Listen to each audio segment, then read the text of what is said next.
தமிழ் நண்பர்கள் அனைவருக்கும் வணக்கம். அக்னிச்சிறகு சேனல் சார்பாக இந்த வீடியோவுக்கு உங்களை அன்புடன் வரவேற்பது நான் உங்கள் கௌசி. கார்த்திக் ரேவதி சீரியலுடைய இன்னைக்கு எபிசோடுக்கான ரிவ்யூ என்ன அப்படின்றத பார்க்கலாம். எபிசோடை பொறுத்த வரைக்கும் பாட்டி பரமேஸ்வரி கும்ப சோறை எடுத்துட்டு சாமுண்டீஸ்வரி வீட்டுக்கு வராங்க. வீட்டுக்கு வந்த பாட்டியை சாமுண்டீஸ்வரி அவமானப்படுத்தி அனுப்பி வைக்க, ஸோ இந்த சாப்பாடை கார்த்தி எப்படி இந்த வீட்டில் இருக்கவங்க எல்லாரையும் சாப்பிட வைக்கிறாரு அப்படின்றது தான் இன்றைக்கி எபிசோட். ஃபர்ஸ்ட் சீனை பொறுத்த வரைக்கும் நவீன் நடிக்கிறாரு அப்படின்றது துர்காவுக்கு தெரிய வந்து நவீனை அடிச்சுட்டு அங்கேருந்து போகிறாங்க. ஸோ இதெல்லாம் காதலில் சாதாரணம் அப்படின்னு சொல்லி ஃபஸ்ட்டு சீனை முடிக்கிறாங்க. இரண்டாவது சீன் தான் பாட்டி பரமேஸ்வரி கும்பசோரை எடுத்துகிட்டு வீட்டுக்கு வராங்க. வந்தவங்களை சாமுண்டீஸ்வரி கண்ணா பின்னான்னு திட்டுறாங்க. உன்னை யார் இங்கே வர சொன்னது அப்படின்ட்டும்.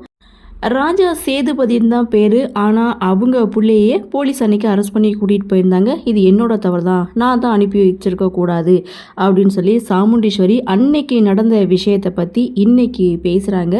அப்போவும் பாட்டி அப்படி பண்ணினது யாருன்னு தெரியட்டும், சும்மா விட மாட்டேன்னு சொன்னாலும் சரி ஒன்றை யார் இங்கே வர சொன்னதுன்னு சொல்லி கேட்கும்போது ஊரெல்லாம் சேர்ந்து ஒன்றா சமைச்சு கும்பசோறு வந்து எடுத்துகிட்டு வந்தேன்.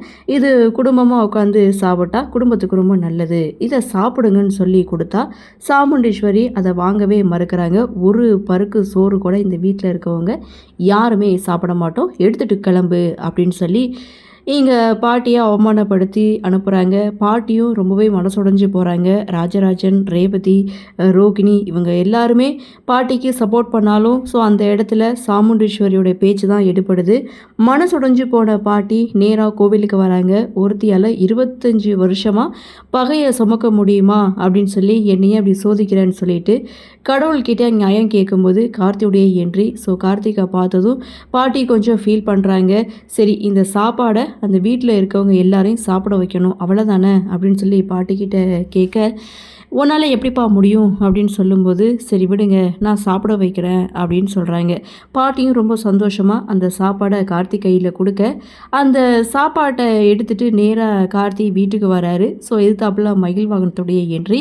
என்னப்பா பாட்டி வச்சுருந்த பை மாதிரி தெரியுது அப்படின்னு சொல்லி கேட்க, பாட்டி வச்சுருந்த பை தான் கும்பசோறு தான். பாட்டி கோவிலேருந்து ரொம்ப ஃபீல் பண்ணாங்க, சரி எப்படியாவது சாப்பிட வைக்கிறேன்னு நான் வாங்கிக்கிட்டு வந்துட்டேன் அப்படின்னு சொல்லும்போது அது சரி இதை எப்படி சாப்பிட வைக்கிறது அப்படின்னு சொல்லி மயில் வாகனம் கார்த்திகிட்ட கேட்கும்போது அதுக்கும் ஒரு ஐடியாவை கொடுக்குறாங்க. என்னென்னு பார்த்தா அங்கே கரண்ட்டை வந்து மயில் வாகனம் கட் பண்ணுறாங்க. ஸோ இங்கே ஒரு பக்கம் சாப்பாடு எடுத்து வைக்கும்போது பவர் கட் ஆகுது. சாப்பிட்ற நேரத்தில் இப்படி கரண்ட் போயிடுச்சு.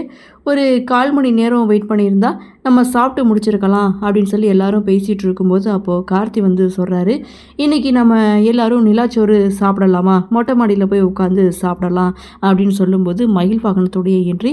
ஸோ மயில் வாகனம் பார்த்திங்கன்னா இன்றைக்கி கும்பலாக உட்காந்து சாப்பிட போகிறோம் கும்பசோறு அப்படின்னு சொல்கிறதும் அந்த இடத்துல எங்கே மாட்டி போகிறோம் அப்படின்ற மாதிரி இருந்தது. இருந்தாலும் ஏதோ சொல்லி சமாளிக்கிறாங்க. ஒட்டுமொத்த குடும்பமும் மொட்டை மாடியில் போய் உட்காந்துட்டு இருக்காங்க. அந்த கேப்பில் மயில் வாகனம் கும்பசோறு அப்புறம் வீட்டில் சமைச்ச சாம்பார் பொரியல் இது எல்லாத்தையும் ஒன்றா மிக்ஸ் பண்ணுறாங்க. ஸ்வாதி அண்ட் ரோகிணி 2 பேரும் என்ன பண்ணிக்கிட்டு இருக்கீங்க அப்படின்னு சொல்லி கேட்கும்போது தவறுதெல்லாம் சாப்பாட்டில் சாம்பார் வந்து கொட்டிடுச்சு, சரி பொரியல் மட்டும் எதுக்கு இருக்குன்ட்டு நான் அதையும் சேர்த்து போட்டு ஒன்றா கிளறிட்டேன் அப்படின்னு சொல்லி சமாளித்து அந்த கும்பசோரை ஒட்டுமொத்த குடும்பத்துக்கும் சாமுண்டீஸ்வரி கையாலேயே பகிர வைக்கிறாங்க. ஸோ சாமுண்டீஸ்வரியும் பார்த்திங்கன்னா அந்த தட்டை ஓப்பன் பண்ணி பார்க்கும்போது எல்லாமே ஒன்றா கலந்துருக்கு. ஸோ நிலாச்சோறு சாப்பிட போகிறோம் அதனால் எல்லாமே நான் மிக்ஸ் பண்ணி எடுத்துகிட்டு வந்துட்டேன் அப்படின்னு சொல்லி சமாளிக்க ஒட்டுமொத்த குடும்பமும் அந்த கும்பசோரை உட்காந்து சாப்பிட்டுட்ருக்காங்க. வழக்கத்துக்கு மாறாக சாப்பாடு ரொம்ப நல்லா இருக்குது அப்படின்னு சொல்லும்போது கார்த்தி சமாளிக்கிறாரு.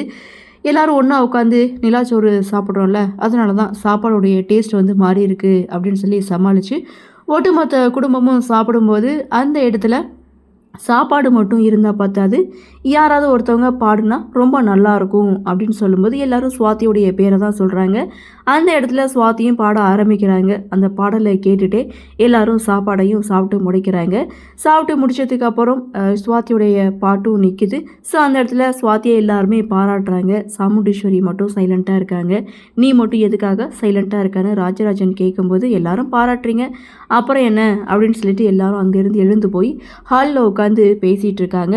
அப்போது சந்திராவுக்கு சந்தேகம் வந்து வெளியில் எட்டி பார்க்குறாங்க. மற்ற வீட்டிலலாம் கரண்ட் இருக்குது, ஆனால் இந்த வீட்டில் மட்டும் கரண்ட் இல்லை, ஏதோ சந்தேகமாக இருக்குது அப்படின்னு சொல்லி வெளியில் போய் பார்த்தா கார்த்தி அங்கே போய் மெயினை ஆன் பண்ணுறாங்க. இதை பார்த்ததுமே சந்திராவுக்கு புரிஞ்சிடுச்சு, இதெல்லாம் உன்னோட வேலை தானா அப்படின்னு சொல்லிட்டு இப்போவே நான் அக்கா கிட்டே போய் சொல்கிறேன்னு சொல்லி அங்கேருந்து போகிறாங்க.